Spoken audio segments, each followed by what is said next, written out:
Your boy Wavy, stay Wavy TV back at y'all with another one. Let's get it, man. So let's talk about the boxing fight that I saw last night, man. Fire Stick Boys, we outside. I was able to watch the fight with Vergil Ortiz, and I think his opponent's name was Bohachuk. I don't know if I'm pronouncing that right. If I'm not, somebody correct me in the comments. Bohachuk. Very, very controversial fight.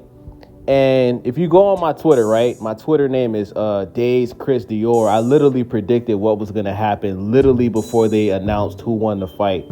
So during this fight, right, Vergil Ortiz looked bad, right? He didn't look horrible, but he looked bad. He didn't look like himself. And it just goes to show that his last couple of opponents were literally cherry picks. One of the fights that he had was a premature stoppage, right? Like the guy didn't get dropped or nothing. The referee just decided to stop the fight early just to make Vergil look good, right? And Oscar De La Hoya has been hyping up Vergil Ortiz as if he's the Mexican Gervonta Tank Davis, right? Because prior to last night, everybody that he stepped in the ring with has been knocked out by Vergil Ortiz, right? So watching the fight last night, Vergil Ortiz got dropped, right? They tried to say it was a slip, but they went back and did, I don't even know how they thought it was a slip, but they went back and did the replay and they corrected it. He got dropped, right?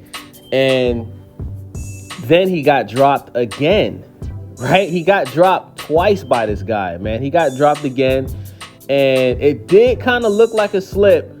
But you can't say it was a slip because he actually got punched in the face before he dropped, right? Before he quote unquote slipped, he was punched in the face. So that's a drop. You got to consider that a drop, right?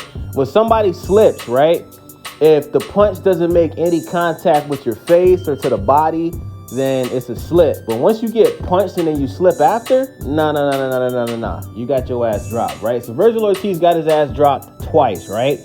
And even if you look at Vergil Ortiz's face, right? He had multiple cuts on his face. His nose was bleeding, right? He was busted up. And then when you look at his opponent's face was clean for the most part, right? Like his opponent had no visible damage, no visible cuts. He wasn't bleeding in the face, right? And it was so funny because like in the last 3 rounds, to anybody that was watching this fight, the announcers were trying so hard to make it look like Vergil Ortiz had his opponent hurt, and they was acting as if his opponent, Bohachuk, was about to get dropped, when in all actuality, he was fine, right? Like, he got the wobbly legs one time, right? But even before or after that, brother, the announcers kept making it seem like Vergil Ortiz was going to knock this guy out, when this guy's chin is made of steel, man. Like, shout out to Superman. Like, this guy that fought Vergil Ortiz last night is a beast, bro. He has a hell of a chin. Like, he took so many punches from Vergil, so many clean power punches, haymakers, and he didn't get dropped, right? And I said this, right? I said, look, if Bohachuk, however you say his name, if he doesn't knock out Vergil Ortiz, the referees are going to give the fight to Vergil Ortiz because they can't afford Vergil Ortiz to lose, right? We all know, anybody that's a boxing fan, right? We all know that boxing is the most crooked sport in the world, right? This is a big part of the reason why boxing is not as big and popular as it used to be, because it's a crooked sport. We've seen so many times where a fighter has gotten robbed, right? And when you look at Vergil Ortiz, right? Vergil Ortiz is undefeated, right? Before last night, everybody that stepped in the ring with him was knocked out, right? He's arguably Oscar De La Hoya. I mean, Ryan Garcia is suspended right now, but besides Ryan Garcia, he's probably Oscar De La Hoya's most important, significant fighter. Like, he promotes this guy more than anybody else on Golden Boy Promotions, right? Like, he's Oscar De La Hoya's lottery ticket, like, literally, right? And Turkey Al-Sheikh announced yesterday that he wants Vergil Ortiz to fight Terence Crawford because Turkey Al-Sheikh no longer is interested in doing business with Canelo Alvarez, right? and he wants Terence Crawford to fight Vergil Ortiz. So I said this. I said, look, I guarantee you guys, right? Once the fight was over, I said, even though Vergil got knocked down twice, go on my Twitter and look. Once again, my Twitter is Days Chris Dior. I said, even though Vergil got knocked down twice, don't be surprised if they still give him the fight and it's a robbery. And sure enough, right? One judge had the fight a draw, right? And the other two judges, they had a 2-point favor in favor of Vergil Ortiz. So Vergil Ortiz won the fight by minor or majority decision, whatever you call MD. He won the fight by MD, right? Now, guys, the worst thing Vergil Ortiz could do next is fight Terence Crawford. Like, you literally just, like, you lost, right? Let's just call it what it is. Vergil Ortiz lost last night, right? You got dropped twice. You got outboxed. Your face was fucked up. You literally got outboxed, bro, right?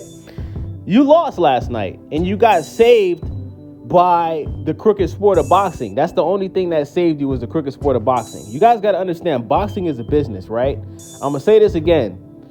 They couldn't afford for Vergil Ortiz to lose that guy last night, because the guy last night that Vergil Ortiz fought, nobody knows who the fuck he is, right?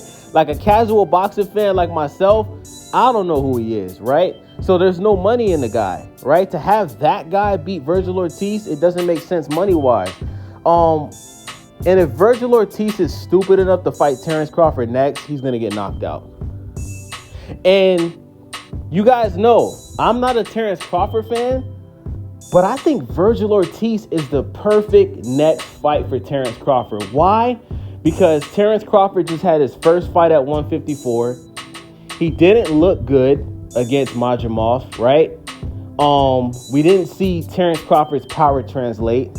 And he needs a fight like this against a guy like Vergil Ortiz, who just lost, who's had health issues. Vergil Ortiz has had issues making 154, right? Like, the fight last night was probably his first official fight at 154 where he was actually able to make the weight, right?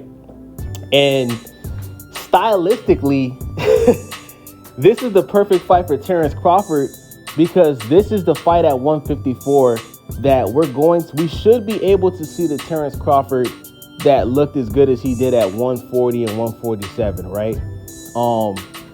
Terence Crawford would just blitz this guy. Terence Crawford, in my opinion, would brutally knock Vergil Ortiz out, right? Like Terence Crawford, skill-wise, is just levels above Vergil Ortiz, bro.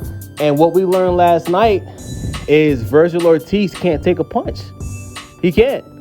Vergil Ortiz is chinny, right? All the jokes that you guys was making about Devin Haney, let's start making those jokes about Vergil Ortiz Jr. Let's see if y'all keep that same energy, right? Because Devin Haney got knocked down against somebody that was on PEDs, right? Vergil Ortiz got dropped twice by a bum, a nigga that nobody knows, right? Unless you're a hardcore boxing fan, right? So this is the perfect next fight for Terence Buck Crawford. And the beautiful thing about this is, I'm not worried about Terence Crawford getting robbed if he fights Vergil Ortiz, because he's going to knock Vergil Ortiz the fuck out. I promise you. And if they fight, I'm actually going to bet my money on that. Like, I guarantee you guys, Terence Crawford will knock out Vergil Ortiz. And I'm going to go ahead and say this right before I end the video. Don't be surprised if this fight doesn't happen next.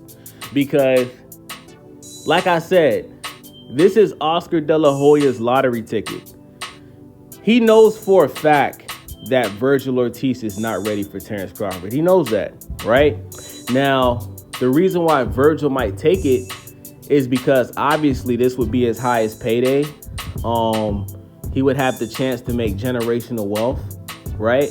And at the end of the day, if he loses, I mean, it's not a bad thing to lose like a generational talent like Terence Crawford, right? But if I'm Oscar De La Hoya, I'm not letting Vergil Ortiz fight Terence Crawford, because he's not ready. The guy's still young. The guy, you can tell, bro, he's still working his way back to how he was before he had those health issues. And at the end of the day, he lost last night, bro. Like, you need to, like, I'd rather have Vergil Ortiz fight Ryan Garcia than Terence Crawford, right? Put him in there. If I'm Oscar De La Hoya, don't have Vergil fight for the rest of the year and just have him fight Ryan Garcia next year when he gets off suspension in April. That's the perfect scenario. Vergil, take the rest of the year off, work on your skills, work on your health. Once Ryan comes back, shit, you got two boxers that signed to the same promoter. Oscar, have Ryan and Vergil fight. Two Mexicans. That'll just be a big fight for the Mexican fan base, bro. And at the end of the day, you got Vergil Ortiz, who's a knockout artist, in there with Ryan Garcia, who's a knockout artist. You know, and I would pick Ryan to win that fight, even though he's a fucking cheater. But I'm picking Ryan to knock Vergil out. You understand what I'm saying? So let me know what you guys think about this video. It's your boy Wavy. Stay Wavy TV. Subscribe, leave a comment.